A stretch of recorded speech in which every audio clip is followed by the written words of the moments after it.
Jan 30, 2026 Anthropicல இருந்து cloud கோவர்க் அப்படின்னு சொல்லிட்டு ஒரு ஏஐ ரிலீஸ் பண்றாங்க. எலக்ட்ரிக்கல் இன்ஜினியரா என்னோட கெரியருக்கு ஏதாவது உல வச்சிருவானுங்கன்னு சொல்லி ஒரு குட்டி ரிசர்ச் பண்ணி பார்த்தேன். பயப்படுற அளவுக்கு ஒன்றும் இல்ல. டீடைலா சொல்றேன், ஃபுல்லா பாருங்க. கிளவுட் ஏஐ ஒரு செகண்டுக்கு 10,000 லைன்ஸ் கோட் எழுதுது. பட் அதனால ஒரு மாடியூல்ல இருக்கக்கூடிய ஒரு லூஸ் கனெக்ஷனை ஃபைண்ட் அவுட் பண்ணி ரெக்டிஃபை பண்ண முடியாது. இண்டஸ்ட்ரியில நம்ம யூஸ் பண்ற PLC ladder logic, BMS block logic, KNX lighting control system இது மாதிரி டிவைசஸ் எல்லாம் ப்ரோக்ராம் பண்ற அளவுக்கான நாலேஜ் இப்போ வர ஏஐக்கு இல்ல. எக்ஸாம்பிளுக்கு கிளவுட் ஏஐட்ட ஒரு FAHக்கான பிளாக் டிராயிங் கொடு அப்படின்னு சொல்லி கேட்டேன்.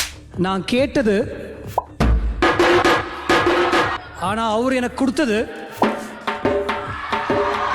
என்னதான் ஏஐ வந்தாலும் இன்ஸ்டாலேஷன் அண்ட் டெர்மினேஷனுக்கு கண்டிப்பா ஒரு டெக்னீஷியன் வேணும். ஒரு ப்ராஜெக்ட்டை ப்ரோக்ராம் பண்ணி கமிஷனிங் பண்றதுக்கு கண்டிப்பா ஒரு ப்ராஜெக்ட் இன்ஜினியர் வேணும். அந்த ப்ராஜெக்ட்டை ப்ராப்பரா ஹேண்டில் பண்றதுக்கு ஒரு ப்ராஜெக்ட் மேனேஜர் வேணும். ஸ்னைடர், சிமெண்ட்ஸ் இது மாதிரியான ப்ரொஃபஷனல் பிராண்ட்ஸ் கூட ஃபியூச்சர்ல ஏஐ யூஸ் பண்ணி ப்ரோக்ராம் பண்ற மாதிரி கொண்டு வரலாம். ஆல்ரெடி ஹோம் அசிஸ்டன்ட் மாதிரியான open source softwares AI integrate பண்ண ஸ்டார்ட் பண்ணிட்டாங்க. But still I feel I have time. இந்த சேனல்ல BMS, KNX, ELV மாதிரியான கமர்ஷியல் அண்ட் இண்டஸ்ட்ரியல் டாபிக் பத்தி வீடியோ போடலாம்னு பிளான் பண்ணிட்டு இருக்கேன். நீங்க ஒருவேளை ப்ரொஃபஷனல் இன்ஜினியராவோ இல்ல இன்ஜினியரிங் ஸ்டூடெண்டாவோ இருந்தா மறக்காம சப்ஸ்கிரைப் பண்ணிக்கோங்க. உங்க இன்ஜினியர் ஃப்ரெண்டுக்கு இதை கண்டிப்பா ஷேர் பண்ணுங்க. அண்ட் நீங்க என்ன நினைக்கிறீங்கன்னு மறக்காம கமெண்ட்ல சொல்லுங்க.